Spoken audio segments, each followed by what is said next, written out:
All right, gentlemen, we are on to week 4. A few things to note. One, little pat on the back here. My team is killing it right now with some massive point totals in the last 2 weeks. Congrats to Barrett for winning the Josh Palmer sweepstakes. I think there were 4 teams that put in for him, and Barrett took him home to the team. Need a little help. Good for him. Got him. And then karma strikes at Dylan again with the defense being the bane of his existence, with Dallas somehow going for -2 against the Arizona Cardinals of all teams, and Dylan squeaking out a loss and a close one. Chappell with some tight finishes in all of his games so far. We'll see if he can keep that streak up as well. We're going to get into some picks. Thursday night game is going on right now. It's actually halftime. They're just kicking off for the third quarter as we're doing this. So just a little catch up on where we stand is the projections will probably be live changing throughout my picks here for this week. But first up is OP versus myself. We have no one playing in tonight's game. And OP is projected to win by a extreme amount of 0.8 points. Whoa. Wow. 0.8. That's a doozy right there. OP, like I said last week, he's got a team that I don't hate. Russell Wilson, while his team is not good, he's been pretty good this year so far. Bijan Robinson and Brian Robinson, the Robinson running back tandem. Jordan Love looks absolutely awful still. Keenan Allen, Marquise Brown, TJ Hockenson, Jalen Waddle should be back for him this week. He's got a really good team. It's going to be a hard win for me this week with Mostert definitely not going to pop off for around 50 again this week. I feel confident in saying that he probably won't do that. Stout defense in Buffalo. Zach Moss has been great. Hopefully Jonathan Taylor never comes back or gets traded. Either one would be great for me. I do think this will be a tight finish that'll come down to Sunday night, as none of us have any Monday night players. So that'll be interesting. This one will be decided early. But I do think I get Saquon back this week, which I do think is a difference for me. I do think I'll win this game, but I think OP will put up a pretty good fight. Ryan versus Barrett is next. Barrett is another 3-0 team. He's welcome for me not picking him to win last week. As I said, the commissioner's curse. I picked him to lose, and so, of course, that meant he won because he never wins when I pick him. However, I don't need to look at this one long. Barrett started Jordan Love, who I just mentioned, looking absolutely awful still. At halftime, he's got a balmy 1.4 points. And he just got Aaron Jones killed. That's going to be hard to come back from. But even with that horrible start, Ryan is only projected to win by less than 2 points. I was looking over teams earlier, and Ryan's got some work to do with this squad to turn this season around. Looking pretty rough here with the Deontay Johnson to IR and not a whole lot of production from anyone so far. Josh Jacobs actually going negative last week, I think, in total rush yards. Pretty hard to do for the rushing champion the week before. But Barrett does get Alvin Kamara back. Huge timing, but Deebo Samuel is questionable. Will he actually play or not? I've been saying forever on my podcast that Jordan Addison is going to have a big week 4 and that the Vikings, for some reason, that's exactly what they did with Justin Jefferson is he did almost nothing for the first 3 weeks, and then week 4 he exploded. So I do think Jordan Addison will have a big week. Obviously, Travis Kelce. For Ryan to pull out the W this week, he's going to need Brock Purdy to have another big week, the 300 yards and 2 passing touchdown type thing. And he's going to need DJ Moore to actually look like an NFL receiver. And by that, I mean his quarterback to actually get him the ball, which I just don't trust yet. And I can't get behind Jahan Dotson, sadly, with the Commanders spreading the ball so much. I'll take Barrett to win this one. Derek, who I hated on last week during this, for he started a player that wasn't even active for the game, didn't need it. Won anyway. And then he's playing William. Still love the team name. Don't love the results so far. But William has Luke Musgrave playing, who actually is in concussion protocol. He's not officially ruled out yet, but may not be coming back to the game, which is a shame. I did like Musgrave to actually have a pretty decent game tonight. However, he had 1 catch for 1 yard for a total of 0.6 points for William before likely being knocked out. They haven't officially called him out for the whole game yet, but looking like he's not going to return. So real tough for William there. And with that, he's projected to lose by 18. Derek might be getting Brandon Ayuk back this week. Pickens is surely going to be better, especially with Deontay Johnson out. Derek smartly didn't start Jaden Reed, who hasn't even been targeted yet this game. So Derek on the opposite end of the Thursday night. Last week started somebody who didn't even play. This week pitched somebody brilliantly. I will take Derek to win this game. Dylan versus Matt. Dylan's got two players in play. The Gibbs and Laporta, and Laporta's been great. 4 receptions for 56 yards already. Here's hoping he gets one more catch. But Gibbs has a lot of talent. He looks great. He looks explosive on the field, but he has not been getting the touches. Again, Montgomery, Dylan actually just messaged about that to the group. But this is who the Lions are. Montgomery's going to have 11-plus touchdowns. As he's going to be the one getting the ball in short yardage situations.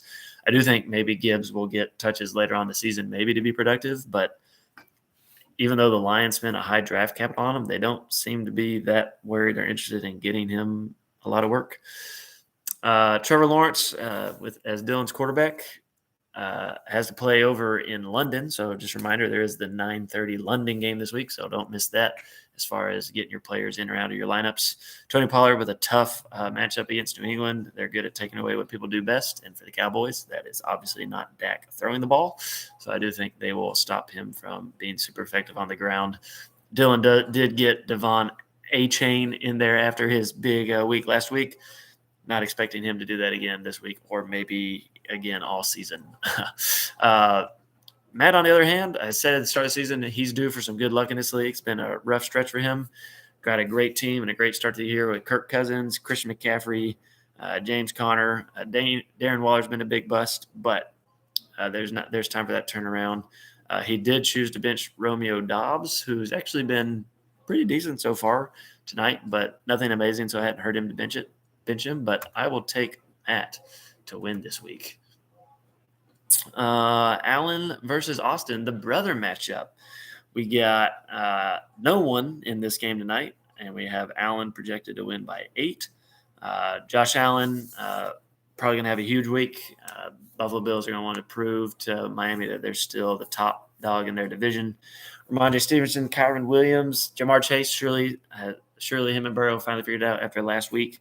Mike Evans, always a great but inconsistent. Also, it is always against the Saints that Mike Evans gets suspended. Their cornerback always gets in his head, and they fight pretty much every year. And in fact, an article came out on ESPN today where they actually are already practicing like the linemen receivers after every single play, go get Mike and just bring him back to the huddle. So we'll see if he manages to get suspended again and get his game cut short. Austin, Patrick Mahomes, get right game last week for him. We'll see if he gets it, keeps it going against the Jets and their awesome defense. Might finally get Austin Eckler back, which will be huge for him and really will kind of decide this matchup. If Austin Eckler plays, Austin has a puncher's chance here. If he doesn't, Austin definitely loses. I do like Evan Ingram for him, though, this week, especially with Zay Jones already ruled out. I do think Evan Ingram will have a good game over in London. This game will be tight, but I don't trust Austin Eckler to play yet, especially with them having a bye week next week. I think they'll hold him out to get healthy with that extra week of rest. And so I will take Allen to win this one. Mac versus Michael. Michael's got Aaron Jones in play. Ouch.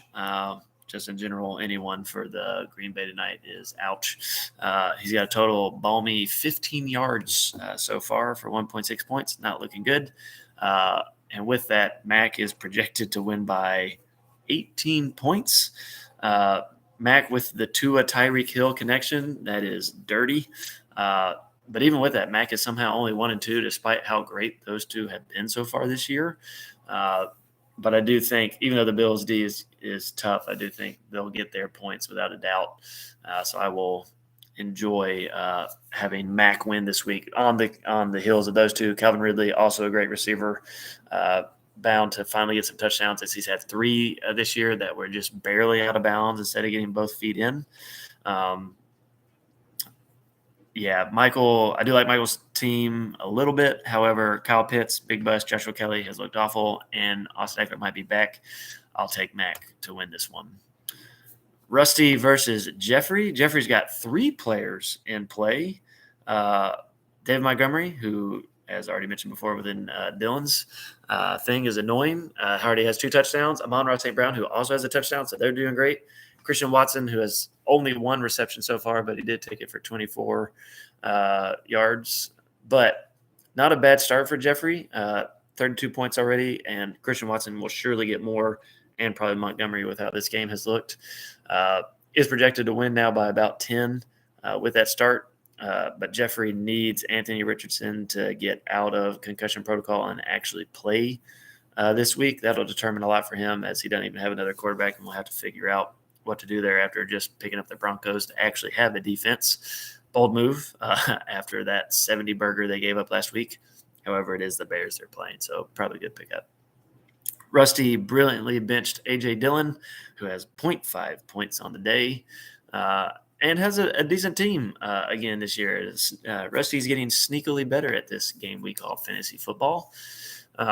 Derrick Henry, horrible week last week, surely gets better this week. Jerome Ford, disappointing in his first week as the starting running back. A.J. Brown is the old squeaky wheel, gets the grease after complaining last week or 2 weeks ago. Got a lot of targets last week. Will that continue again this week? Probably not. Probably a Devontae Smith game. But he also has A.J. Brown and Dallas Goedert, 2 Eagles pass catchers. Washington's not necessarily the best team to have that against. The defense is at least decent to okay. I'll take Jeffrey to win this game. And then last but not least, Luke versus Delwyn. No players playing in the Thursday night game right now. Luke, you're welcome. I hope my lighting is more satisfactory, and maybe that means your team will be better now with the lighting being better in this video. Delwyn is projected to win by about 12, a little over 12. Let's see if we can have a little Monday night fun here. Yeah, on Monday night, Luke's going to have DK Metcalf going, so that's as well as his kicker, Jason Myers. And Delwyn will have nobody going on Monday night, so we'll see if the 2 players for Luke can get the job done against Hurts and Pacheco and Swift. Interesting combo with the QB and running back together there for Delwyn, but Eagles are a pretty good team to do that with. And then the revelation, Puka Nacua for the Rams. Does he keep that up when Cooper Kupp comes back? Does Cooper Kupp come back next week? A lot of unknowns there, but we'll see how that shakes out. Delwyn also has Kenneth Gainwell, so he is rocking and rolling with the Eagles, as well as Tutu Atwell, the other Rams receiver.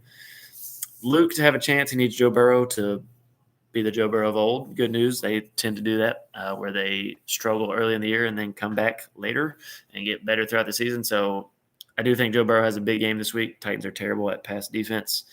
Matt Breida completely depends on if Saquon Barkley's back or not. If Saquon is back, Luke is hurting with his running backs only being Matt Breida and Kareem Hunt. He needs Jonathan Taylor back desperately. That's not going to happen this week. And until that does happen, I will continue to pick Luke to lose. So there you have it, gentlemen. Enjoy. Good luck for some of you. I hope I'm right. And for the others, you hope I'm wrong. But best of luck to all of y'all.